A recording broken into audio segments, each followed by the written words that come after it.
Рекейжо не е гладна. Тя просто иска прегръдка. Под формата на бригадиро, увито в вина и поръсено с емоционален подрален шок. Часът е 14 часа и 37 минути. Рекейжо обядва преди 40 минути. Но тя стои там, с отворен хладилник, заслепена от бурканчето с бригадейро, сякаш то държи решението на нейния екзистенциален срив. Тя не иска храна. Иска разговор, който не е се състоял.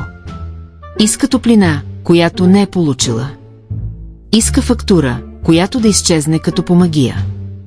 Взема само една лъжичка, за да заблуди съвестта. Но тази лъжичка се превръща в още една. След това започва да ближе капачката. И след това бурканът е празен, самоконтролът счупен, а достоинството изгубено. А хладилникът? Студен свидетел на трагедията. Изчопли всичко. А като вече ядох, ще ям както трябва. Днес е сряда. Във вторник започвам отново. Поздравления, Рекейжо. Активираш режим лавина. Започна с бригадейро.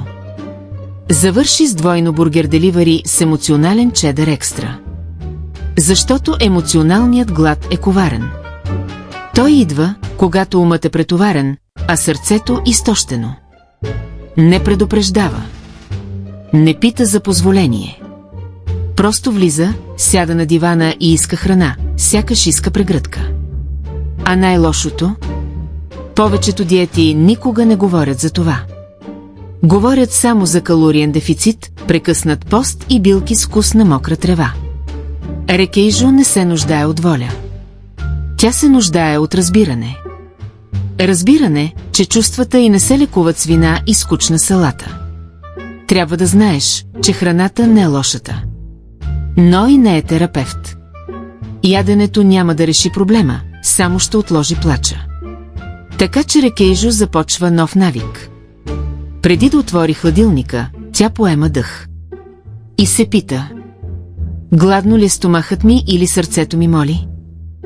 Ако е глад за близост, тя затваря вратата на хладилника, хваща телефона и пише на приятелка: светът е тежък. Почти оближавам замразеното бригадейро. И е добре да се подхлъзне от време на време. Всеки се подхлъзва. Тайната е, не превръщай подхлъзването в пълна катастрофа. Емоционалният глад не е извинение. Той е знак, че нещо вътре в теб крещи за внимание. Ако използваш бригадейро, за да запълниш дупка, може би тази дупка не е в стомаха. Ако и ти спориш с хладилника в 15 часа, сподели това видео с друга Рекейжо. И се абонирай за канала. Защото иначе ще изядем бутона за абонамент с Рекейжоана отгоре.